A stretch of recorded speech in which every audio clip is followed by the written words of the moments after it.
मन चाहारे मन ए मन चाहारे मन शरण पंजर चौबाहाकू जोगी जन माने नित्य ध्याउछन्ति जाहाकू शरण पंजर चौबाहाकू।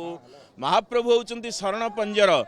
आज दिन में नवांक वेशरे महाप्रभु अपूर्व भाव में शोभित हेबे कुसुम फूल बा गेंडु फूल रे अनेक प्रकार माल जल कवर इत्यादि सहित रामानंदी चिता परिशोभित गेंडु माल गुड़िक ओडिया मठर महंत जहाँ जोगई देइथिबे एवं श्रीमंदिर प्रशासन मध्य जोगई देइथांती।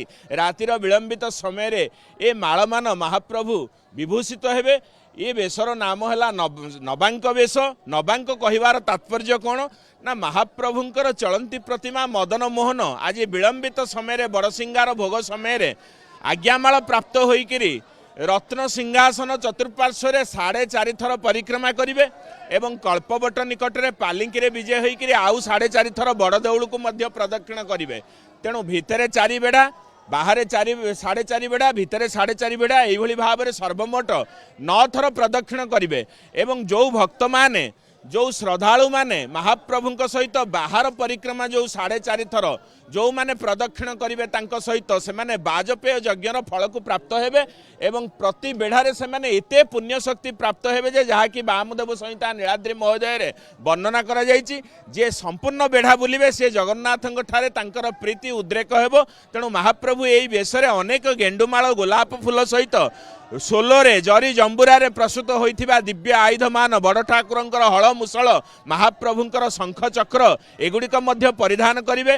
तेणु बड़ सिंगार वेश प्रत्येक दिन विलंबित रात्रि शयन समय महाप्रभु होता।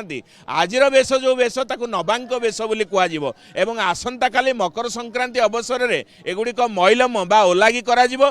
तेणु आज अनेक नीतिकांति महाप्रभुंकर रही सहित पुष्याभिषेक नीति जेहेतु आज श्रीमंदिर में पुष पूर्णमी तेणु सारा जगतर नाथ कालिया सात जेहेतु समग्र विश्व ब्रह्मांडर राजा राजा मानकर जमिति अभिषेक होता है सेमिति कालिया सातंकर आज अभिषेक हम। तेणु पूर्व रात्रि भोग मंडप घरे अधिवासित कराई रखा जाइछि 108 गड़ू 87 गड़ू जल 21 गड़ू घृत एगुड़िक रही से सठिक समय जितेबाला सकाळ धूप समापन पर तड़प उत्तरी लगी होकर जगन्नाथ महाप्रभु महास्नान है बाघ मुंडी बांधिक संपृक्त सेवक माने 4 थाकरे घंट छता काहाली सहित ये जल छेक मान रत्न सिंहासन श्रीछामुरे जाइकरी बिंब स्नान करी महाप्रभु को अभिषेक करेंगे। महालक्ष्मी जाइकरी जितेबाला बनक लगी होकर सुबेश होकर आसवे एपटे महाप्रभु मोहन मोहन सुवर्ण परिधान करेंगे महालक्ष्मी श्रीअंग मंडन करेंगे। यही भाव में अनेक नीतिकांति आज रही। आज फूल सर फूल धनु मध्य महाप्रभु लगी हेबे गदी प्रसाद लगी हेब आलट चामर राजनीति बंदापना इत्यादि सहित बैठा धरिकी देउल माने जो अच्छा सेवक माने पुष्पालक खुंटिया खुंटिया मणिमा मणिमा बोली डाक देवे। यही भाव में नीतिकांति आज श्रीमंदिर में अनुष्ठित हेबो।